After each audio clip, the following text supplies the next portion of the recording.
The live TV, सच सबसे आगे। नमस्कार, आप देख रहे हैं द लाइव टीवी और मैं हूं आपके साथ मुनमुन रहमान। बीजेपी के कर्नाटक में करारी हार होने के बाद बीजेपी अब राजस्थान चुनाव को लेकर जो है वो और भी गंभीर हो गई है और भी सीरियस हो गई है। बीजेपी राजस्थान में चुनाव जीतने के लिए पूरी ताकत झोंक रही है। यहां तक कि बीजेपी ने इसकी तैयारी जो है वो अभी से शुरू भी कर दी है। इसी के साथ बीजेपी को जिस तरीके से करारी हार का सामना करना पड़ा है उसी को लेकर बीजेपी सदमे में है और भारतीय जनता पार्टी ने अब यहां पर एक एनालिसिस किया है, एक स्टडी करवाई है। उस एनालिसिस में कई तरह के तथ्य सामने आए हैं। यहां तक कि यह बात भी सामने आई है, वोटर जो लोकसभा में मोदी को जिताते हैं वो विधानसभा में बीजेपी को हरा देते हैं।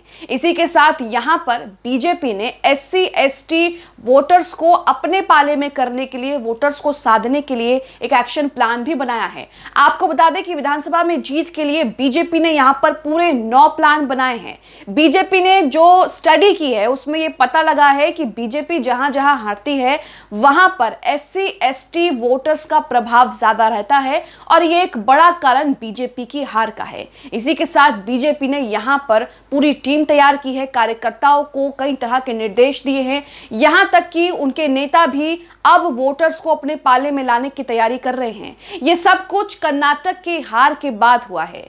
बीजेपी को कर्नाटक में शायद उम्मीद नहीं थी कि बीजेपी कर्नाटक में हार जाएगी, वो भी इतनी बुरी तरीके से, लेकिन जनता ने वहां पर बीजेपी को एक करारा और मुंह तोड़ जवाब दिया है। बीजेपी ने जो मुद्दे चुनाव में दिखाए, बीजेपी ने जो मुद्दे चुनाव में उठाने की कोशिश की, जनता ने न सिर्फ बीजेपी बल्कि उन मुद्दों को भी नकार दिया। अब बीजेपी जो है वो राजस्थान के विधानसभा चुनावों में पूरी जोरों शोरों से तैयारी कर रही है और बीजेपी जो है वो राजस्थान का चुनाव जीतने के लिए पूरी ताकत जो है वो झोंक रही है। दैनिक भास्कर की खबर आप अपनी स्क्रीन पर देख रहे हैं। इस खबर के मुताबिक आप समझेंगे, इस खबर से समझेंगे कि बीजेपी ने वो 8 से 9 कौन से प्लान बनाए हैं और इसी के साथ यहाँ पर बीजेपी ने जो स्टडी की है, जो एनालिसिस किया है, उसमें क्या सामने आया है, किस तरह के तथ्य सामने आए हैं, जिसके बाद बीजेपी की अब अगली प्लानिंग या अगली योजना क्या होगी। यहाँ पर खबर देखिए, लिखा है विधानसभा में जीत के लिए बीजेपी के 9 प्लान।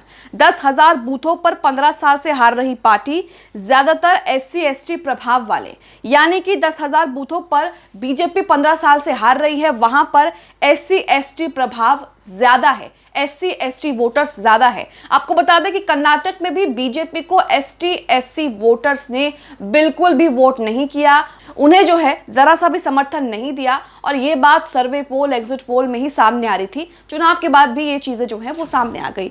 खबर में देखिए आगे लिखा है कि विधानसभा चुनावों में जीत हासिल करने के लिए भाजपा ने पिछले 3 साल के विधानसभा चुनावों में एक सीट के परिणाम का एनालिसिस किया है। इस एनालिसिस में कई तथ्य सामने आए हैं जो मैं आपके सामने अब रख रही हूं। यहां पर देखिए 100 सीटें ऐसी हैं जहां भाजपा 10,000 से कम वोट के अंतर से हारी है। अब पार्टी का इसमें मानना है कि अगर इन सीटों पर ग्राउंड वर्क बढ़ाएं तो कई सीटों में जीत जो है वो हासिल कर सकते हैं।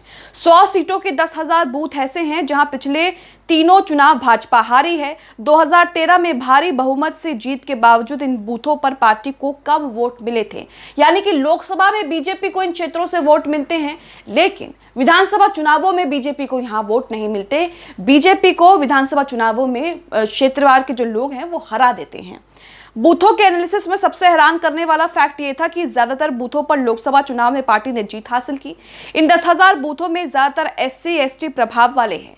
ऐसे में इस बार इन कमजोर बूथों पर ST ST को साधने के लिए बीजेपी ने खास एक्शन प्लान बनाया है। अब वो एक्शन प्लान क्या है ये आगे आपको बताऊंगी। यहाँ पर देखिए लिखा है कि जब भी भाजपा सत्ता से बाहर हुई है उसका एक बड़ा कारण है SC ST वोट कम मिलने का। कर्नाटक में भी बिल्कुल वैसा ही हुआ। कर्नाटक में बीजेपी सत्ता से बाहर हो गई, SC ST दलित वोट जो है वो बीजेपी को यहां पर नहीं मिला। कांग्रेस के पाले में वोट जो है वो ज्यादा गए, जिसके बाद बीजेपी वहां पर हार गई। आगे लिखा है कि 2023 के चुनाव में भाजपा को कोई गलती नहीं दोहराना चाहती जो वो पिछले चुनावों में कर चुकी है। यही कारण है कि प्रदेश संगठन महामंत्री चंद्रशेखर की मॉनिटरिंग में स्ट्रैटेजी पर काम हो रहा है। भाजपा इस बार SC/ST वर्ग के मतदाताओं को अपने पक्ष में करने का पूरा जोर लगा रही है। सबसे खास ध्यान इस बात का है कि किस तरह ऐसे वोटर्स को कन्वर्ट किया जाए जो अभी तक कांग्रेस और अन्य दलों से जुड़े हैं। भाजपा ने जिन 100 कमजोर सीटों पर खास रणनीति बनाई है, उनमें से प्रत्येक सीट पर 100 बूथ ऐसे चिन्हित किए हैं जहां SC/ST वर्ग के मतदाताओं की संख्या 300 से लेकर 800 है, यानी 100 सीटों पर 10,000 बूथ टारगेट किए गए हैं। इन 10,000 बूथों पर SC/ST वर्ग से ही एक वॉलंटियर लगाकर भाजपा ने ग्राउंड वर्किंग कराई है। इन वॉलंटियर को टास्क दिया गया है कि वो प्रत्येक बूथ से ऐसी डिटेल जमा करें कि वहां कौन कौन इन्फ्लुएंस है, वहां के सामाजिक रिश्ते किन क्षेत्रों में हैं, उन बूथ में प्रभावी नेता कौन है, विरोधी पार्टी का प्रभावी नेता कौन है और उसी पार्टी में प्रतिद्वंदी कौन है। तो ये सारी जानकारी जो है भाजपा ने अपने वॉलंटियर कार्यकर्ताओं को वहां पर भेजा है जानकारी जुटाने के लिए, जिससे वो चुनावों में इसका फायदा उठा सके।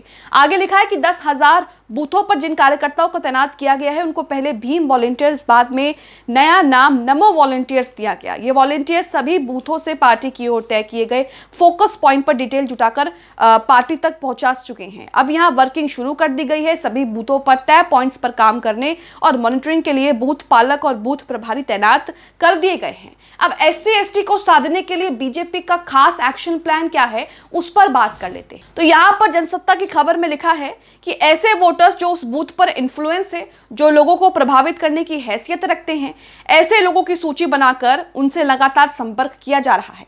देखा जा रहा है कि किस इन्फ्लुएंसर को कौन नेता पार्टी से जोड़ने में सक्षम है। जिन लोगों को पार्टी से जोड़ने का काम किया जा रहा है उनमें क्षेत्र के डॉक्टर हैं, वकील हैं, सरकारी टीचर हैं, बड़े व्यवसायी हैं, सरपंच हैं, पूर्व जनप्रतिनिधि हैं, पंडित, पुजारी और क्षेत्र के नामचीन व्यक्तियों पर फोकस किया जा रहा है। मंदिर मठ पर बीजेपी इसलिए फोकस कर रही है क्योंकि ये ऐसी जगह है जहां लोगों का आना जाना रहता है।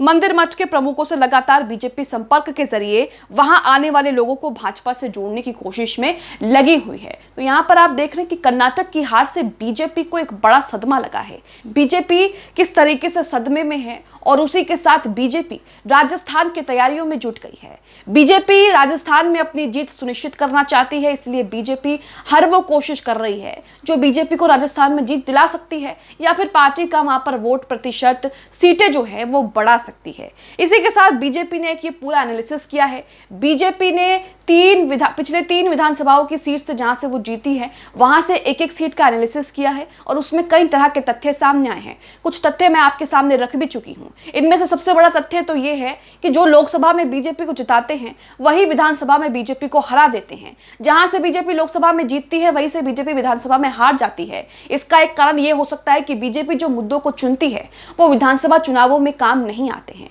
क्योंकि विधानसभा चुनावों में जमीनी मुद्दे होते हैं, जनता की समस्याएं होती हैं, लेकिन बीजेपी उन पर बात नहीं करती है। बीजेपी यहां पर वही हिंदू मुस्लिम कार्ड खेलने की कोशिश करती है। बीजेपी यही धर्म के नाम पर लोगों को जो है वो बांटने की कोशिश करती है, ध्रुवीकरण करती है और शायद इसलिए बीजेपी विधानसभा चुनावों में हार जाती है। लेकिन लोकसभा चुनावों में बीजेपी जीत जाती है क्योंकि शायद ऐसे मुद्दे जो हैं वो लोकसभा चुनाव में बीजेपी को फायदा पहुंचाते हैं। दूसरा यहां पर यह कारण आया है, मुख्य कारण ये आया है कि जहां से बीजेपी हार रही है वहां से SC/ST वोटर्स का प्रभाव ज्यादा रहता है, यानी कि SC/ST वोटर्स जो हैं वो बीजेपी के साथ नहीं है, दूसरे दलों के साथ उनका अपार समर्थन है, इसलिए बीजेपी जो है यहां पर हार रही है। इसी के साथ आपको बता दें कि बीजेपी का और क्या खास प्लान है SC/ST वोटर्स को साधने के लिए। तो यहां पर लिखा है कि बूथ क्षेत्र में काम कर रहे सभी NGO और स्वयं सहायता समूह का डेटा जमा किया जा रहा है ताकि इनसे संपर्क साधकर चुनाव तक इनको पार्टी से जोड़ा जा सके। यानी कि ज्यादा से ज्यादा लोगों को बीजेपी जो है अपनी पार्टी से जोड़ना चाहती है, अपनी पार्टी की तरफ करना चाहती है। भाजपा चाहती है कि पार्टी में ऊपर से नीचे तक की चेन जुड़ी रहे। इसके लिए बूथ स्तर तक के कार्यकर्ताओं में आपस में कनेक्टिविटी पर ज्यादा ध्यान दिया जा रहा है। बूथ प्रभारी को इसके लिए जिम्मेदार बनाया गया है। हर बूथ पर यह पता लगाया गया है कि वहां दूसरी पार्टियों में कौन कौन प्रभाव रखता है। इस तरह की रणनीति बनाई जा रही है कि ऐसे लोगों को किस तरह से भाजपा में शामिल किया जाए और उनको न्यूट्रल करके विपक्षी पार्टी को कमजोर कैसे किया जाए। इसी के साथ एक ये भी योजना है कि हर बूथ पर केंद्र सरकार की योजना के लाभार्थियों की सूची तैयार की गई है। केंद्र की मोदी सरकार की योजनाओं से माहौल बनाकर लोगों को ये जताया जा रहा है कि केंद्र सरकार की ओर से जनता को क्या क्या लाभ दिए जा रहे हैं। इसी के साथ आपको बता दें, भाजपा की स्टडी में एक बात यह भी चौंकाने वाली सामने आई है कि चिन्हित किए गए 10,000 बूथों पर भाजपा विधानसभा चुनाव में हार जाती है, लेकिन 2014 और 19 के लोकसभा चुनाव में वो इनमें से अधिकतर बूथों पर जीती है। जैसा कि मैंने आपको बताया कि लोकसभा में बीजेपी जीत रही है, लेकिन विधानसभा चुनावों में हार रही है। इसी के साथ आपको बता दें कि भाजपा ने जिन 100 सीटों पर 100 बूथ सेलेक्ट किए हैं, उनमें पूर्वी राजस्थान, शेखावटी, मारवाड़ की ज्यादा सीटें हैं। जिलावार देखें तो अलवर की 11 सीटें, भरतपुर की 7, धौलपुर की 4, करौली की 4, दौसा की 5, सवाई माधोपुर की 4, झुंझुनू की 7, सीकर की 8, चूरू की 6, गंगानगर की 3, हनुमानगढ़ की 2, बीकानेर की 7, नागौर की 10, जोधपुर की 10, बाड़मेर की 7 सीटें, डूंगरपुर की 4, बांसवाड़ा की 5 सीटें शामिल हैं। इनमें से 37 में से उन 24 सीटों पर भाजपा SC/ST बूथों पर काम भी कर रही है, जो पिछले 3 में से एक बार हारी है। इनमें जोधपुर, बिलाड़, पिलानी, खंडेला, विराटनगर, शाहपुरा, झोटवार, किशनपल और कई जगह के नाम जो है वो शामिल हैं। तो यहाँ पर आप देख रहे हैं कि बीजेपी ने एक पूरा प्लान जो है वो तैयार किया है। अब इस प्लान का बीजेपी को कितना फायदा होगा ये तो आने वाले वक्त में दिखेगा। आप बीजेपी की इस प्लानिंग पर और जिस तरीके से बीजेपी ने जो स्टडी की है उसमें कई तरह के तथ्य सामने आए हैं, जैसे कि ST/ST वोटर्स जो हैं वो बीजेपी के साथ नहीं हैं, जो लोकसभा में बीजेपी को जिताते हैं वो विधानसभा में हरा देते हैं। इसे लेकर आप क्या सोचते हैं, हमें कमेंट बॉक्स में कमेंट करके जरूर बताएं। द लाइव टीवी, सच सबसे आगे।